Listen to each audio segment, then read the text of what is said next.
खुलुमबाय आं माइनाव बसुमतारी गिबियावनो बर' रादाब खोनासंनो मोजां मोनग्रा बयबो नायगिरि नोंथांमोनखौ आंनि बड' चेनेलाव बरायबाय लोगोसे गोजोन फुंबिलिनि गाहाम हामलायथि बावहरबाय नोंथांमोननि थाखाय लानानै फैबाय आं गोदान मोनसे रादाब अननानै भिडिअखौ जोबजासिम लांदो। महाराष्ट्रनि नासिक सहराव क'क्राझार जिल्ला नायक आरो चिरां जिल्ला नायकनि हेफाजाब होनायाव बड'लेण्ड इन्डिजिनियास गेम्स एस'सिएशननिफ्राय खमलायनाय फोरोंगिरि मिजिं नार्जारीनि दैदेननायाव भारत सरकारनि इयुथ एफेयार एन्ड स्पर्ट डिपार्टमेन्टजों 12 जानुवारिनिफ्राय 16 जानुवारि 2024 सिम खुंजानाय 27थि नेशनेल इयुथ फेस्टिभेल 2024 आव बर'नि दोरोङारि गेलेनाय खमलायनाय गेलेनायखौ दिन्थिनो खाबु मोनदों होननानै खौरां मोननाय जादों।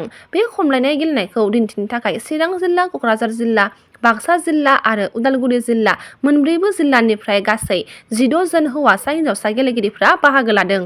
मोनसे जाब्रबथायारि जाथाय जादों। उदालगुरि जिल्लानि सिङाव थानाय खाग्राबारिनि सिंग्रिबारि गामियाव गंसे DI गारिया अर खामदों।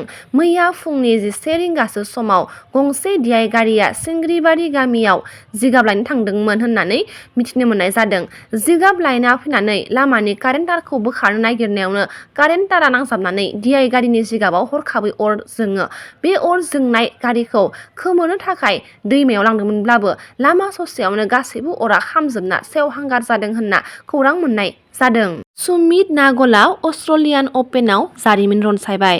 भारतनि स्टार टेनिस गेलेगिरि सुमित नागलआ अस्ट्रेलियान अपेनआव 2024 आव अलेक्जेन्डार बुब्लिकखौ फेजेनबाय। सुमित नागलआ बे बादायनायाव 6-4, 6-2 आरो 7-5 आव देरहाबाय। 35 बोसोरनि उनाव बेबादि सासे भारतारिया देरहादों होननानै मिथिनो मोननाय जादों। मख'जाथावदि सुमित नागलनि सिगां भारतारि रमेश कृष्णनआ बेबादि देरहादोंमोन।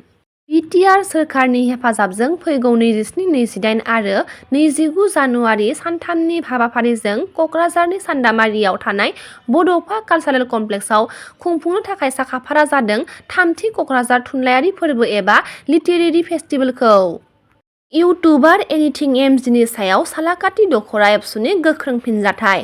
थांनाय 14 जानुवारि खाराव क'क्राझार जिल्ला एबसुनि 55थि थान्दै जख'न्थायाव ड्राग्स, जौ जुवानि हेंथायै हानजा सुरनाय हाबाफारिखौ इउटुबार एनिथिं एमजिआ सोंखारिनाय बाथ्राखौ लानानै गोख्रों फिनजाथाय होदों। खौरां मेलनि गेजेरजों सालाकाथि दख'रा एबसुआ हादोरारि जामुं रैखाथि आयेननि गेजेरजों आसामनि दाब दाब जिल्लायाव रेशन कार्ड राननानै होदों। थिग बेबायदिनो बाक्सा जिल्लानि मुसलपुरावबो आसामनि केबिनेट मन्थ्रि UG ब्रह्मनि नुजाथिनायाव मैयानिफ्राय 9,000 सुबुंफोरनो रेशन कार्ड राननानै होबाय। बाक्सा जिल्लायाव सा 19,000निबो बांसिन सुबुंफोरनो रेशन कार्डखौ राननानै होनाय जादों होननानै मिथिना मोननाय जादों। मन्थ्रि UG ब्रह्मआ बुंथियोदि रेशन कार्डनि गेजेरजों गोबां सुबुंफोरानो सोरखारि मुलाम्फाफोरखौ गोरलैयै मोननो हागोन। दिनैनि रादाबा एसेनोसै। गाबोन फिन गोदान रादाब लानानै लोगो मोनगोन। नोंथांमोना भिडिअखौ जोबजासिम नायबायब्ला अननानै लाइक, शेयार, कमेन्ट लोगोसे साबस्क्राइब खालामनानै होदो। गोजोन्थों।